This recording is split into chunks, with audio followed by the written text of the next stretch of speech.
ভারতের মাটিতে আসছে ফুটবল বিশ্বের সবচেয়ে সফল দল 5 বারের বিশ্ব চ্যাম্পিয়ন ব্রাজিল। 3 অক্টোবর কলকাতার যুব ভারতী ক্রীড়াঙ্গনে বসতে যাচ্ছে এক বহুল প্রতীক্ষিত প্রীতি ম্যাচ। কোটি কোটি ভারতীয় ফুটবল ভক্তদের কাছে এটি যেন বহু বছরের এক স্বপ্ন পূরণের মুহূর্ত।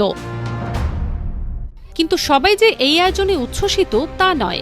ভারতের সাবেক অধিনায়ক বাইচুং ভুটিয়া এই ম্যাচ নিয়ে তুলেছেন একের পর এক প্রশ্ন। তার মতে, এমন সময় ব্রাজিলকে আমন্ত্রণ জানানো যখন ভারতীয় ফুটবল নিজেই নানা সংকটে জর্জরিত, সেটি বাস্তবতার সঙ্গে একেবারেই মানানসই নয়। ভুটিয়া বলেন, আমি বলছি না ব্রাজিলের আসা উচিত নয়, কিন্তু প্রশ্ন হলো এই ম্যাচ থেকে ভারতীয় ফুটবল কি অর্জন করবে। বর্তমানে ফিফা র্যাঙ্কিংয়ে ব্রাজিল আছে 5ম স্থানে, আর ভারত প্রায় 138 নম্বরে। একদিকে বিশ্বসেরা শক্তি, অন্যদিকে নিজেদের ভিত্তি শক্ত করতে হিমশিম খাচ্ছে ভারতীয় ফুটবল। এর মধ্যেই সামনে রয়েছে ফিফা এশিয়ান কাপ।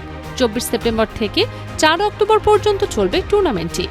একই সময়ে ইন্দোনেশিয়া, মালয়েশিয়া ও সিঙ্গাপুরের বিপক্ষে খেলবে ভারত। ফলে প্রশ্ন উঠছে, ব্রাজিলের বিপক্ষে কি ভারতের মূল দলই মাঠে নামতে পারবে, নাকি খেলতে হবে দ্বিতীয় সারির দলকে?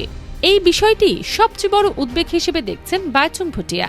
আর এরপরে তিনি ব্যবহার করেন একটি বিস্ফোরক উপমা, যা ইতিমধ্যেই সামাজিক মাধ্যমে ব্যাপক আলোচনার জন্ম দিয়েছে। তিনি বলেন, এটা অনেকটা এমন একটি পরিবারের মতো যারা ঠিকমতো খেতেই পারে না, কিন্তু ছেলের বিয়েতে শাহরুখ খানকে এনে নাচানোর চেষ্টা করছে। এই এক বাক্যে যেন ফুটে উঠেছে তার পুরো হতাশা। ভুটিয়ার মতে, এই মুহূর্তে বাহারি আয়োজন নয়, বরং ভারতীয় ফুটবলের পুনর্গঠন, অবকাঠামো উন্নয়ন এবং তরুণ খেলোয়াড় তৈরির দিকেই বেশি গুরুত্ব দেওয়া উচিত। তবে অন্যদিকে সমর্থকদের বড় একটি অংশ মনে করছেন, ব্রাজিলের মতো দলের বিপক্ষে খেলার সুযোগ ভারতীয় ফুটবলের জন্য বিরাট অনুপ্রেরণা হতে পারে। এমন ম্যাচ তরুণ ফুটবলারদের আত্মবিশ্বাস বাড়াবে এবং দেশের ফুটবলের প্রতি নতুন করে আগ্রহ সৃষ্টি করবে। এখন দেখার বিষয়, ফুটবলের এই সফর কি শুধুই উৎসব হয়ে থাকবে, নাকি সত্যি ভারতীয় ফুটবলের ভবিষ্যতের জন্য নতুন কোনো দিগন্ত খুলে দেবে।